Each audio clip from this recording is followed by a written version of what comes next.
Hello and welcome back to the Golden Hour. It's an hour for you and I to do whatever we want to do and do it together. Excuse me, I'm moving a sequin from our Christmas decorating. So I was off, took all last week off for Thanksgiving, had a nice holiday with the family. Um, yeah, just enjoyed delicious Thanksgiving food. And I am glad to be back. I am here probably only for half an hour today. My family commitments continue. And yeah, I honestly have no idea how that will impact the stream for the foreseeable future, but I show up when I can. So I am here today and I am continuing to read Sapiens. I have, I think, I don't know, probably since I last did a stream, I probably have like 30 pages or so to review. So let's see what notes I wrote, what things I underlined in the book. So he starts talking about money here in chapter 10. So saying, money can take many forms: shells, cigarettes, banknotes, or data. Um, and money is a universal medium of exchange.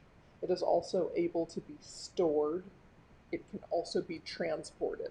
So those are the notes that I wrote. Those are I think, the main assets, the main pros of uh, what we've come to use as money. That it is a universal medium of exchange, and it can be stored and transported. Um, so while it was initially, I feel like it's common for initially there to be that, like, whatever was defined as money had actual intrinsic value. Like, I believe that was maybe barley for the Aztecs. I could be getting the thing and the culture mixed up. Um, um, but that then shifts into, okay, something without intrinsic value to the human. um, you know a shell doesn't help you survive. You can't eat it. It's not necessarily like a great tool, things like that. Anyway, so money kind of, you can see the progression from maybe something with intrinsic value to something with more symbolic value, right? um, so, this was a fun thing I underlined.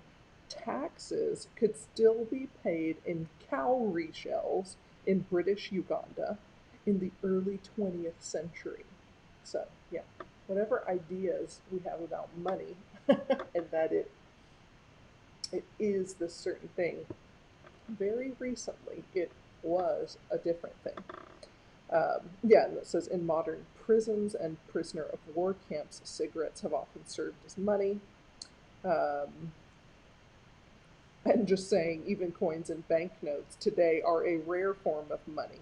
Most business transactions are executed by moving electronic data from one computer file to another without any exchange of physical cash. Um, yeah, and then pointing out it's lighter, less bulky, and easier to keep track of. And then I like this little couple sentences. So, remembering our example of, I think it was someone who grew apples trying to get shoes and things like that. So it says, money also frees apple experts from the need to search out apple craving shoemakers because everyone always wants money. This is perhaps its most basic quality. Everyone always wants money because everyone else also always wants money, which means you can exchange money for whatever you want or need. The shoemaker will always be happy to take your money because no matter what he really wants, apples, goats, or a divorce, he can get it in exchange for money. Money is thus a universal medium of exchange that enables people to convert almost everything into almost anything else. Yeah, and then he goes on to say ideal types of money enable people not merely to turn one thing into another, but to store wealth as well. And then in order to use wealth, it is not enough just to store it. It often needs to be transported from place to place. So, yeah. So it says, because money can convert, store, and transport wealth easily and cheaply, it made a vital contribution to the appearance of complex commercial networks and dynamic markets. Without money, commercial networks and markets would have been doomed to remain very limited in their size, complexity, and dynamism. Da, da, da, da. He goes on to point, money isn't a material reality, it is a psychological construct. Trust is the raw material from which all types of money are minted. Money is accordingly a system of mutual trust, and not just any system of mutual trust. Money is the most universal and most efficient system of mutual trust ever devised. Oh yeah, so here's where he then is making the comment I made earlier. Initially, when the first versions of money were created, people didn't have this sort of trust, so it was necessary to define as money things that had real intrinsic value. So he's saying, sorry, it was in Sumerian barley money was a good example there. But I read something about the Aztecs. Maybe there's another example here. So, even though barley has intrinsic value, it was not easy to convince people to use it as money rather than just as another commodity. The real breakthrough in monetary history occurred when people gained trust in money that lacked inherent value but was easier to store and transport.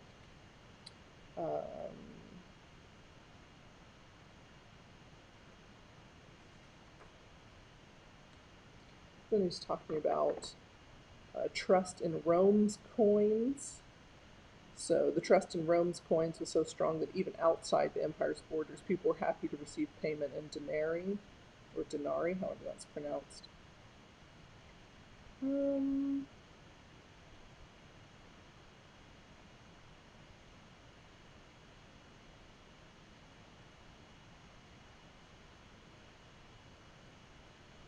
Yeah, and then he goes on to explain, how did we get sort of a universal system of money? So why didn't it happen that Spaniards believed in gold while Muslims believed in barley, Indians in cowrie shells, and Chinese in rolls of silk? Whoa! Sorry, that's my cat attacking something behind me. Economists have a ready answer. Once trade connects two areas, the forces of supply and demand tend to equalize the prices of transportable goods. So basically, it gives a little example that ends with the conclusion. Within a short time, the value of gold in India and the Mediterranean would be quite similar. The mere fact that Mediterranean people believed in gold would cause Indians to start believing in it as well. Even if Indians still had no real use for gold, the fact that Mediterranean people wanted it would be enough to make the Indians value it. So that when you notice that there's a demand for something, and you can interact with that demand, then you too begin to believe in the value of something. So, yeah, that's kind of the note I made there, that their interaction allows for this desire to spread. What else have we got? Yeah, and then he says, uh, money is the apogee of human tolerance. I had to look up apogee.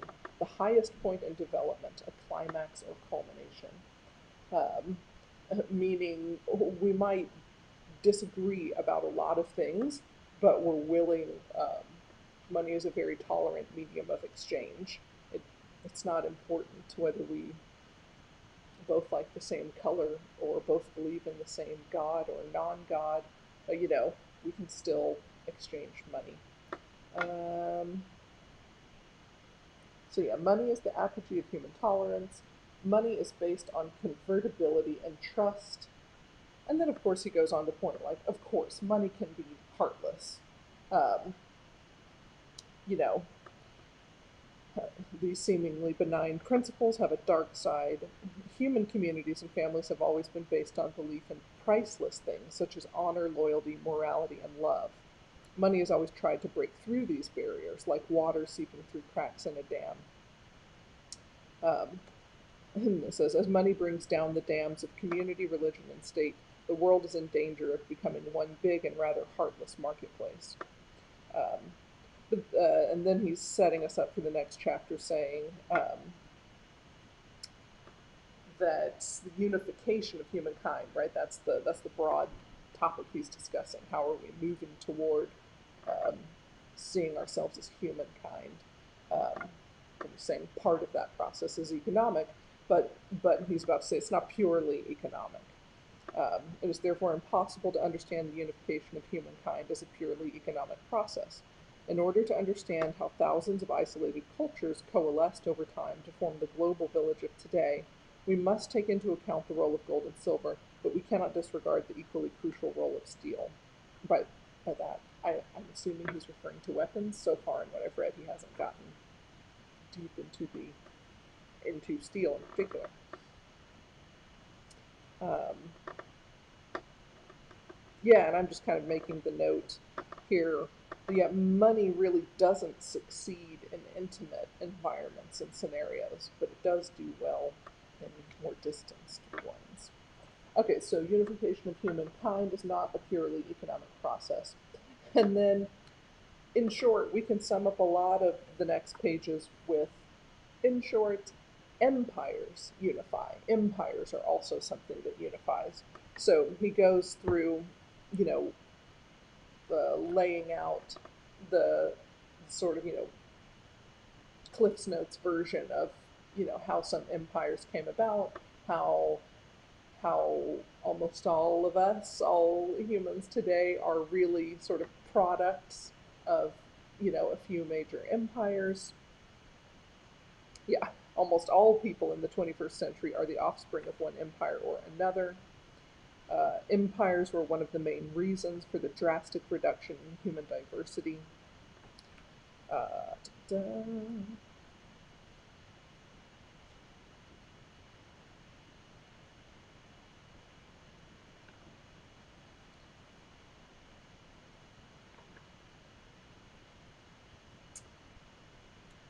Uh, so then he's talking about Cyrus the Great and Persia.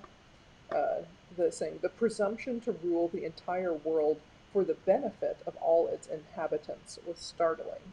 Evolution has made Homo sapiens, like other social mammals, a xenophobic creature. Sapiens instinctively divide humanity into two parts, we and they. Um, so it said, in contrast with this ethnic exclusiveness, imperial ideology from Cyrus or Cyrus onward has tended to be inclusive and all encompassing. Um, even though it has often emphasized racial and cultural differences between rulers and ruled, it has still recognized the basic unity of the entire world, the existence of a single set of principles governing all places and times, and the mutual responsibilities of all human beings. Humankind is seen as a large family. The privileges of the parents go hand in hand with responsibility for the welfare of the children. So, yeah, my note in the book here is, okay, I mean, subjugation still exists. He's not trying to skip over that thought, but we're starting to think as a whole. We're starting to think of our our concept of what our group is has now expanded to everyone, and that itself was a shift. Yeah, empires have played a decisive part in amalgamating many small cultures into fewer big cultures. Standardization was a boon to emperors. Um, so, in short, yeah, a lot of this is. It was fun to read. I just don't have much notes on this. Okay, and now we're getting into religion as the third unifier of humankind. Yeah, that's about where I am. Yeah, yeah. So, anyway, that is a lot of recap there. Yeah, because I had read more than normal. Um, but anyway, I have about 18 minutes left here, so I will reset the timer and we can read or work for that amount of time.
I'm just reading this sentence.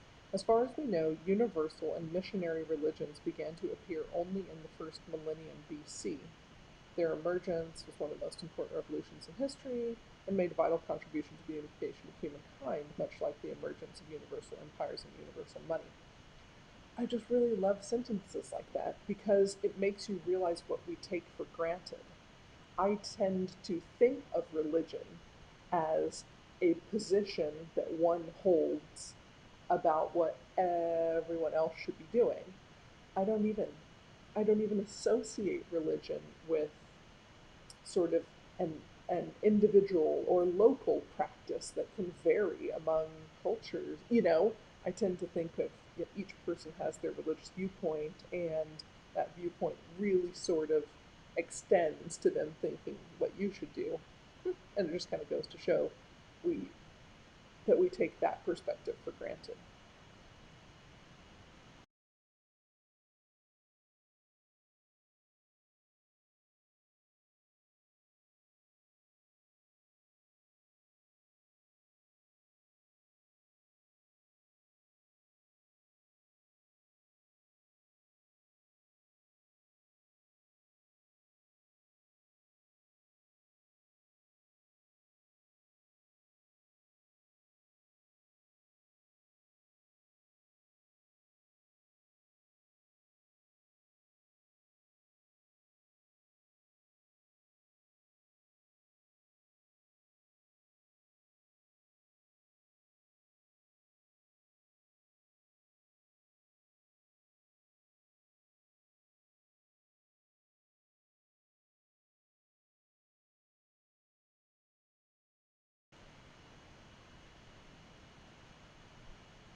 Okay, sorry, I saw our timer went off just a little bit ago, but I had to wait for background conversations to pause.